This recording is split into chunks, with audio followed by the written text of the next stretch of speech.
بله گدارو بینرین من باره بردامن درو ملات تایبتی لسر روشا داویا روشاوای کردستانی و ایریشا ترکیه لسر روشاوان ها جبه بره خوابیدن سویده لگل شروبکاری سیاسی برش منال حسکو دنباش دنباش برس لسر ویره کتنا داویا دناورا روسیه و ترکیه ده کو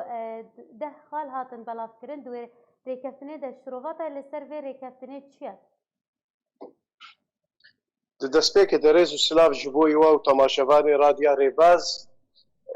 بڕاستی ئەس vêrê keftinê wekî şexs li gelê Kurd pîroz dikim ke ev rêxistina hane em bêjin em ji şerekî qirkirinê parastin gaveke pir pîroz bû û em spasiya dewleta Rûs û serokê Rûsya Vladimîr Putin dikin çi xas Amerîkî jî di nava itîfaqê de ne nejê nedûrin lê ev itîfaqane wekî gobrastî mezanî bû çûna Erdogan ji bo Rûsya Rûsya bi zelal û bi hişkere vê dawê lê bike û êvî şerî rawistênin gaveke pir pîroz bû û serkeftinek ji bo gelê Kurd bû got ji qirkirinekê hatine parastin. بله بله یعنی لسر کوته پیروزباهی که روته نرینه خواه به کیفی دایه خواه کرین تنه جبر کو شر را وستایان جی کودوی ریکفتنه ده مافه گلی کرد لروشاوای کردستانه ام بیجن تیده دایه خواه کرین لگور نرینه ده یان جی تنه تو بحث شر جوالی شر دکی Di destpêkê de divê em bi zelalî li ser meselê rawistin ji ber got şer net berjewendiyê gelê Kurd bû heker deverê hatibane kirin û ev şerana jî kê dibin sîwanekê de bû got ev çend sala ema xwe jê diparast û em jê ditirsan in û gereke pekekê xwe ji meselê derxê dûr bike lê mixabin ewa kesana ev got li ber çavê xwe nedanî ji ber got ecindê kesê dî pêk danîn ji ber wê yekê jî kê dema got şertê te rawistandin û xaleke herî giring û serekî dema got Putin di kongrê xwe rojnemavanî de gel Erdogan dibêje gerek mafê gelê Kurd li ber çav bê ez bîr û pawiriyê de ev gaveke diplomasî siyasî signaleke baş ji miletê Kurd û ji tevgera siyasî Kurdî re di rojê pêş de bû. بله بله برز خالا هری گرنگی لجمتا کو خاطی امزاکرین دوی ریکفتنه دجوان ده خالان کیجان شوا بو کو یک شوان جب راستی خالا هشتان کو بحثا وگرا پنابران دکه او پنابر کوی لروشاوای کردستانی بجه ببن اف خال گلو دموغرافیا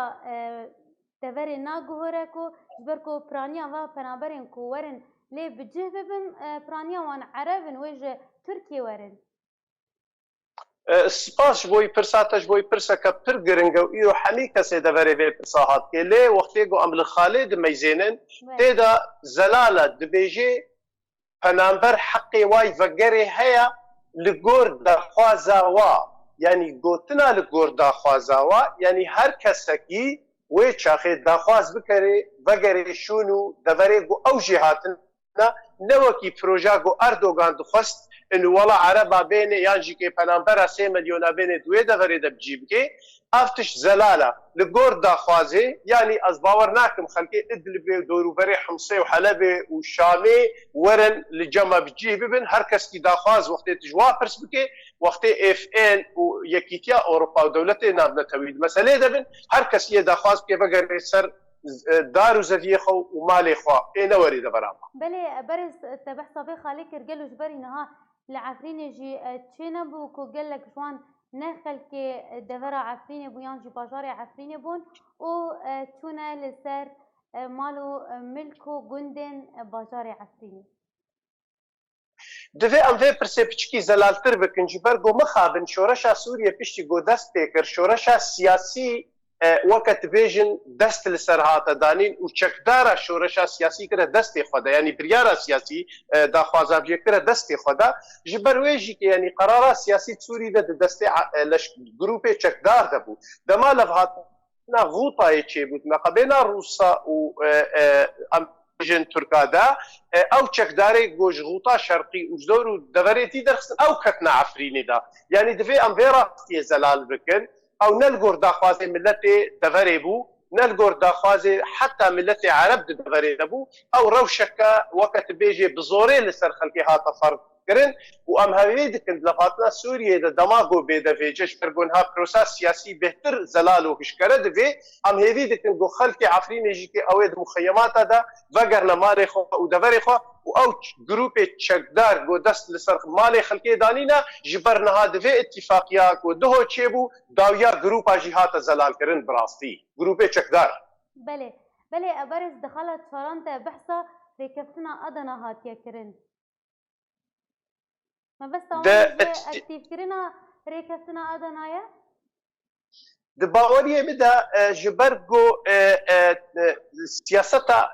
روسا زلال بود دستپیکا شورشا سوریه دا اوی دفست کو جارك دي تركي ريجيم صلاة داربي ودما ريجيم صلاة داربي يعني الفعاليات دا روسيا يا جبر فيش كي جبوي خاطر كاربي جلكيش بندنجي اردوغان بكشيني وتركا بكشيني حنجتاش دستي وادر كبي بنقبنا حمي ولاطي الدنيا دا اتفاقيه اشتيه هنا يعني اتفاقيات سينوري هنا اتفاقيه اضنا دا هشتي نهار نوتو هشتان دا ام حميد زانن جي 5 كيلومتر حتى 10 كيلومتر يعني دويدي دا وي وقتي جو بسوريا مذكرنا هذا اتفاقي برينها بحكومتا بغداد وطهران وارجيكي هنا لسر سينوري روسا خوش جستركار بزلالي قلت يعني بالاودي طاريده ام نزانن شي بيدنا قضاوادا بس خويايا بوتين قواتك باش بكار انيا سياستك باش بكار انيا وش اردوغان رغوت هكر حنجتي تباراستنا سينوري تبي كرم كسيروري تباراستيا اتفاقا اضنا لبرشعبا بله ابرز دخل بينجان هاتيه كو ايرو دمجمر دوازده كوي دوريين هفاش قرين هفاش لقى روسيا وتركيا ودركفن بازارين كردي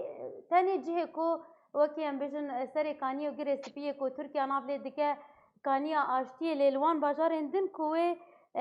و چاودێریە دەرکەتنە قەسە دێ و پەیەدێ بکە چاوە شرۆڤە دکی بێ خاڵێگەل وێ وانکۆڤە ببن وێ وانکو دەرێڤە ببن ژبەر کو تەنێ 105 دەمژمێر مولەت دایە دەستپێکێ دا مەیزێنە بخالك شخالێ هەری زەلال و خویایی دەبوو دەما گۆ ئەردۆگان دەبێژێ دەبێ گروپێ تێرۆری دوێ دەرێ دەما پۆتین ئیشارەتێ پێدێ دەبێ هەمی گرۆپێ تێرۆری یعنی نەسرایە حەمزاتە عەمشاتە شامیە هەمی گرورێ تێرۆرێ دەبێژ سەر عەردەی بێنە هەلاندن دناو وانا دەژیکێ وەختێ گۆ پەکەکێ وەکە گروپەک تێرۆرێ تێتە خویاکردن و ترکی داوتکێ دەبێژ دەڤەرێ دەرکەوێ دباوەریێ مدە دەبێ ئەم دیسەژیکێ دەبێ دێ بنوقتە کە زەلال ئەشتە و تەماشەوارە بدمە خویاکردن دەما گۆ پەکەکێ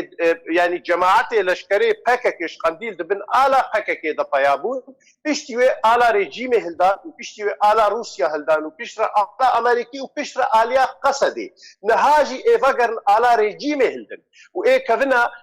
وەکە عربی بمعاجعة دا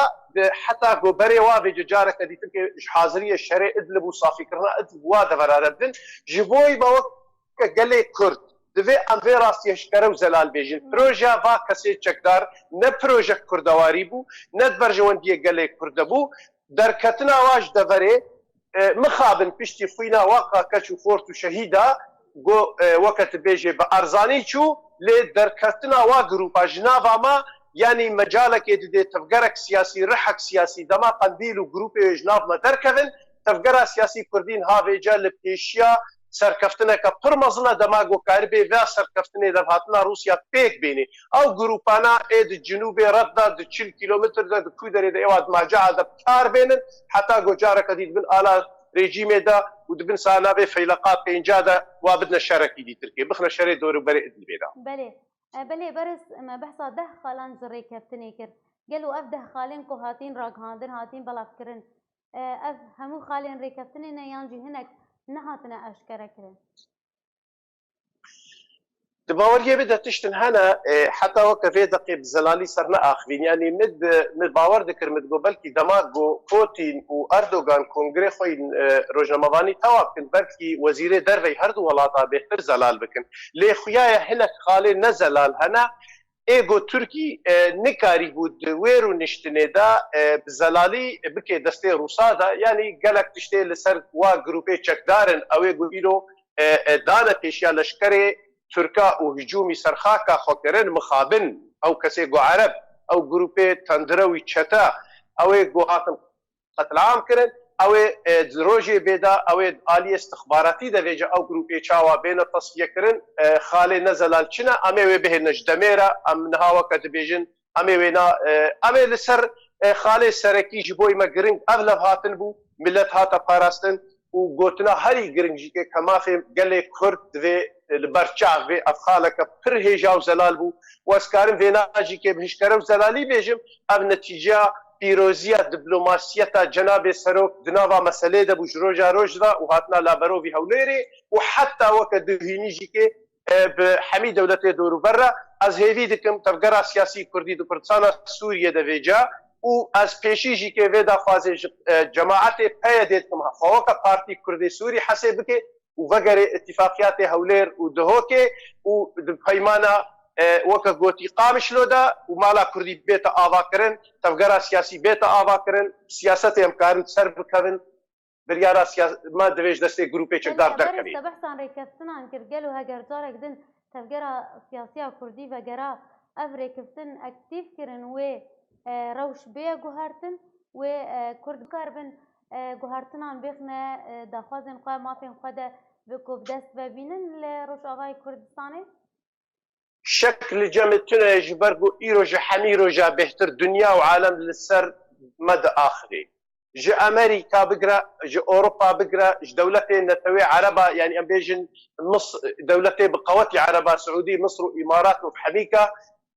دنيا حمي بحسان نتوي كردكي دفي دريدا دفي رولا سياسي كردي تفقرا سياسي كردي زلالو هشكربي دفي كاربي رولك سياسي بنتوي دغريرا بمخالفت ردبي حتى بريجيما شامير بيش برغو اتفاقين هابين كرن دفي رولك سياسي بيتا زلال كرنو فيا كرن افجي كي ايچاوا بيتا آوا كرن دماغو قنديل صلادارياوي وبراستي جي غرق ايرو ملت الدير كي وقامش لو حميد غرا بآلي سبيدر كمنا كولانا بيجن ايدي قنديل بسا كشتنا كچو خورتي ما بسا صلادارياتي بضروا بسا ميداناتا باكورا نلجمايا جنابا ما دركبش بو امكارب مالا خواهاكن ام خوينا زاروكي خو بباريزن اما في قالي كردستان سوريا ده بباريزن دم انها دما تفقرا سياسيه فيجا بلي برز قال لك امبيجن الي نهات روشافاي كردستاني ده هنا جيوان امبيجن روسيا وتركيا هروها روسيا رجيم جي اللي قال خو تبي كو رجيم بري جي لانها امبيجن تفقرا كرجيم يا نوجي اللي دفري چه بو یگلو پشتی کو روسیه و ترکیه و رژیم وگرانه دوری و امبیجن قصد و پیاده و کوه هرن و جهه وان کوی داری ببری وان کوی و لچه جهه بجه ببن یعنی امبیجن و بداوی بری و بریا پیاده وره از دوی داره ده كارم بزلالي بيجم كقنديل دستي قنديل ايدي دنافا مدد في قتنا من دبي وينو سورة وبيكري او جلالو آلي فككي وقنديل ملتي كرد ايدي نفرتي اللي بين جنافا خبابي جيجبر بو سببي ام بيجن بيل كرنا ما في قلي كرد بشتي هزاري شهيدا ليه ام نسبتي بيدي هكر بيدي خوكر ريخستنا كردي كردستان سوريا اعلان بكي وبقري بيمان وتفقرا وإدارة ما إدارة صلاداريا فالا قوتني فالا إدي باوجه چوبه وجي تفقرك سياسي كردي بهدورة دست بيبكن قرك دريش حمي كثيرة فكريا نسبتي هيزت عسكري دي سوريا دا يك هيز ناميني أو هيز حمي بنابي مرتزقة وشتا مخابن هاتا بناف كرن حتى هيزا بكك يجي دناف دا أذي حمي فقرن بن صلاداريا ريجيمي وخالي موسكو زلالو ديار بونو أمريكي جيبوار سرختينا ريجيم بصلاداريا بقوتا قرار وبريار يا روسايا ويا امريكايا واميد نافاويدا بن دمام كاربن سياسه بكار بينن نسبتي جروبي تشكدار حتى اي قصدي وكا مشترى اني زمان اوي واد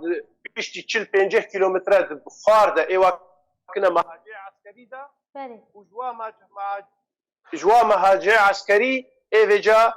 بري وادنا دور وبري ادل بيان دفريدي ويوا تسليمي ريجيمي افراستيا مساله داويا لاستكيهات راستي هاتا حولي برا كسك صلاداريا بالضروا سركفتني نخي دستي خدا برا اوكس عزري خو بهشكرج دار كي شهيدي كردا بخازن جي خرابين جويرانيه بخازن وإيدي أم كاربن بالنتوي دفري رب عرب وسوريان وكسيدي تركي اتفاق وفيمانيك سياسي لسر دفري آضا بكن إي أوروبي أمريكي روس بشتامة تيدا بقرن ري جي عسكر نما عسكر بوتا جروبي تشكدار بونا سببه ويران كرنا شورشا سياسي دي سوريا دا أو شورشا اشتفاز يا جو كاريبو حكم الصلاداريا شامي هليني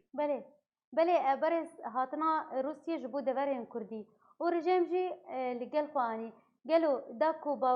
باوريه بدأ تركيا كو پیاده نامینه یان داكو شرعیت بدأ دستوردان اخواه لدفرين كردي وەکە گۆمانی زمان رووسیا ئیرۆ بریارە عسکەری بریارە سیاسی و عسکەری شامێ دەستی رووسیا دەیە یعنی بەشار ئەسەد چخە ڕئیسێکی شەرعی بێ بەس بریارە رووسایە لێ ئەم بێژنج ئالیە ئFNێڤە و دنیاێڤە و هەمی کەسی بە حتا وەکە vê carê حتا وەکە vê سعاتێژیکە هەیە ئەمبەسادۆر و دیبلۆماسی و وزارەتا دەرڤەی سووریا هەمی شەرعیە تێدەنە فەرمیە تێدەنا حتا هەمە عسکەرێکی سووریژی چینۆر دەبێ يعني شرعية دي إنه سوري ولشكري سوريا أخفت باريزي جتركارت بيجي حقيتي درباس كرني تونيا حقيتي داخوازا سينوري تا بيتا باراستن هيا أمنية لسر ولاتي تهبي هيا زي جيو بيدا ريل بيشياتا تونيا بقانينا لشكري ريجيمي روسيا بيشيا تركا وهجومات تركا دقري حنجت إجدا سيوا دبري إنه هكا حنجت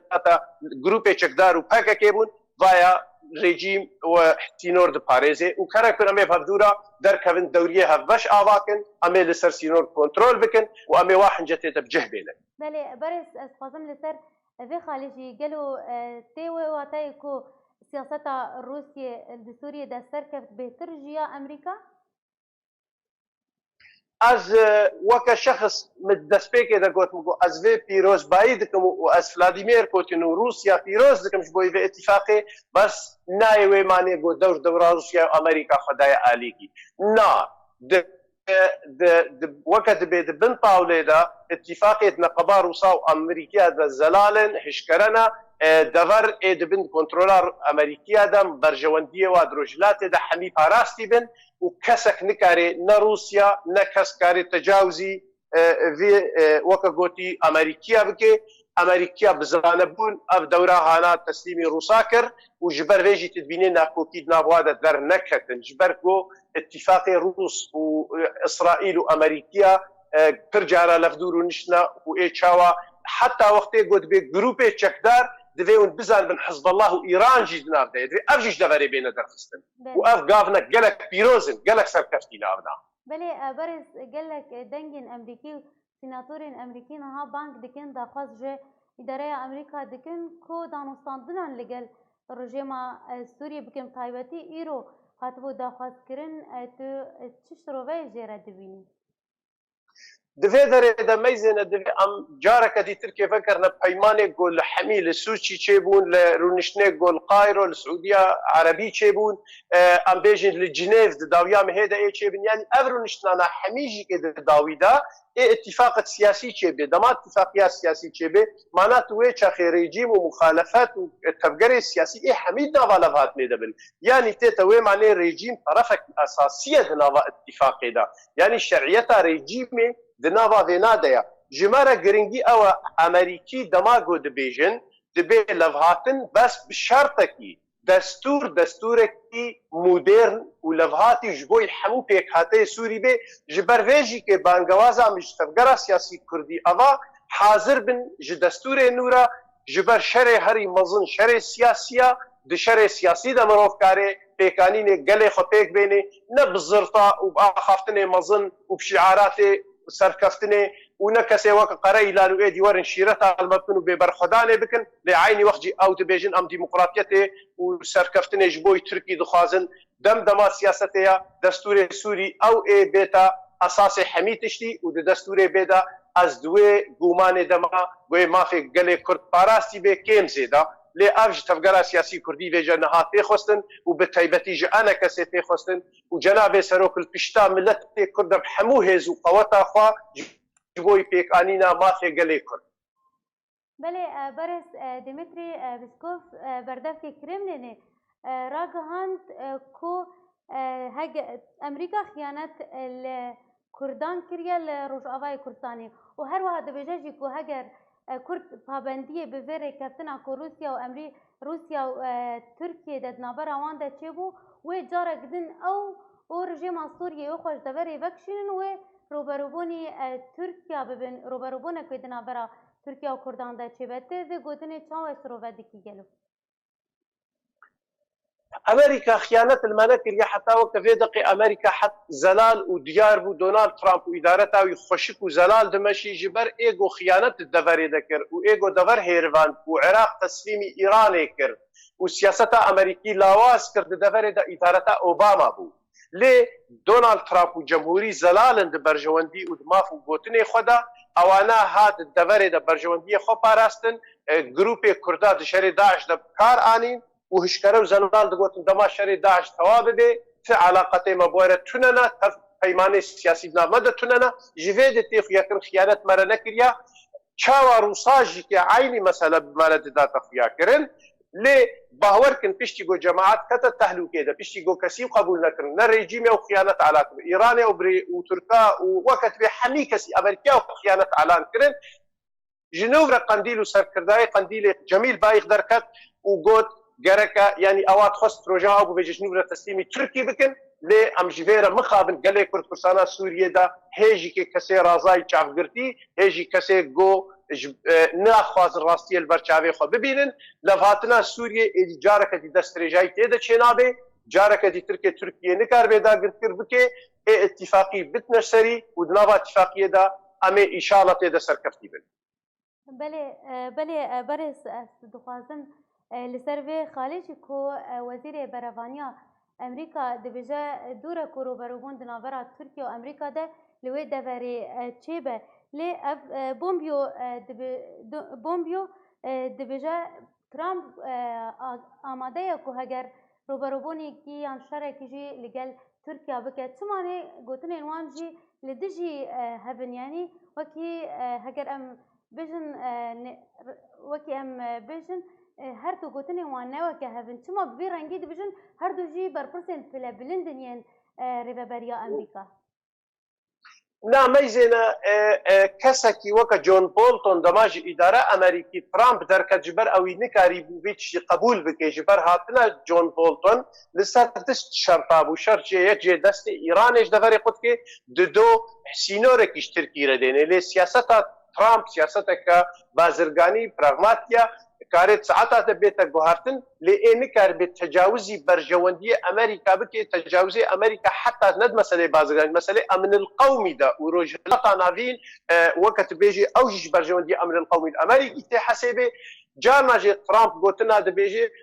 بومبيو يعني ام بيجن اري سروكي دبلوماسيتا امريكيه بس عيني وقت كي برئاسته فكريتايا اوا غوتنا زلال دكي انه هكر تركات متجاوزه بكن جبر فاروجا حتى شيروفا للسرتين كرن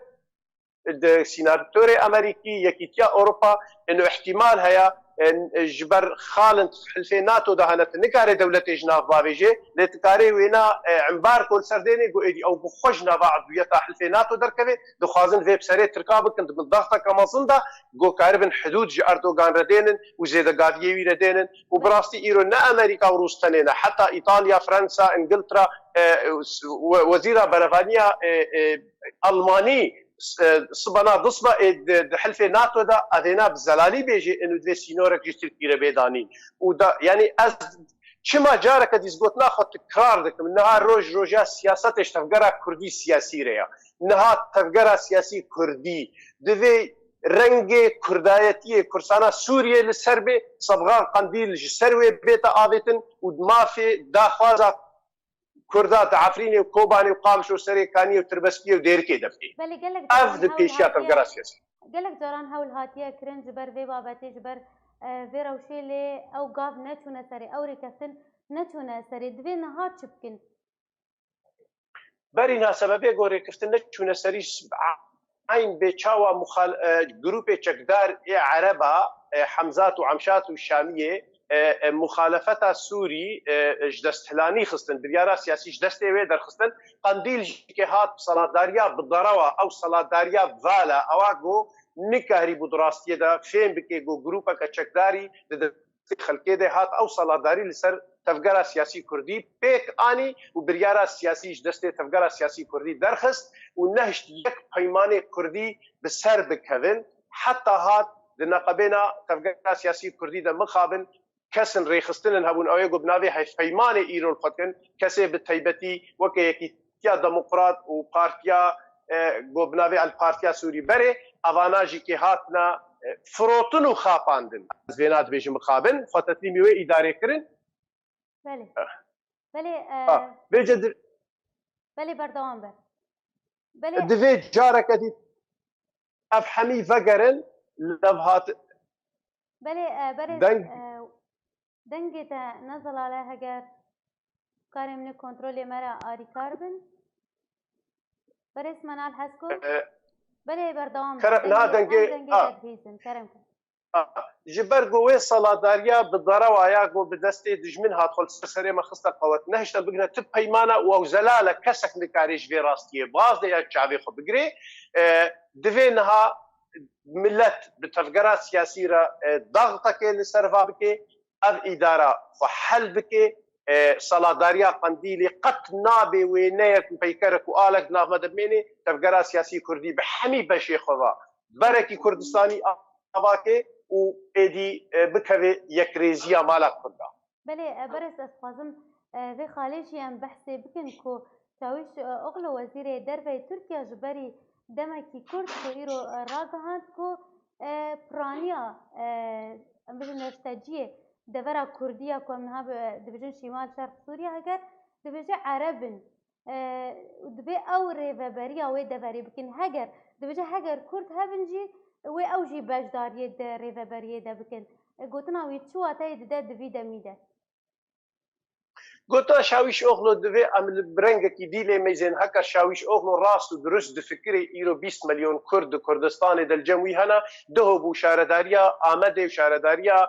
ام بيجن دوري ديتريج دستي كردا درخستن اف شويك نشويك ديمقراط ونا انساني ونا اخلاقيه اف شويك كسي جوهاتنا ببارباري وبقوتي بزوري دخازن تشتال سر عرضي بيك بينن هجومات تركا اللي جبوي من هجومك كنا راس ندرستا جبرگو ترك دخوازي ايشا نافا خو بروبليم نافا خو ما في 20 مليون كرد لرخي ما صافي بكي اف تحقيويتي دا تنيا دورا كردي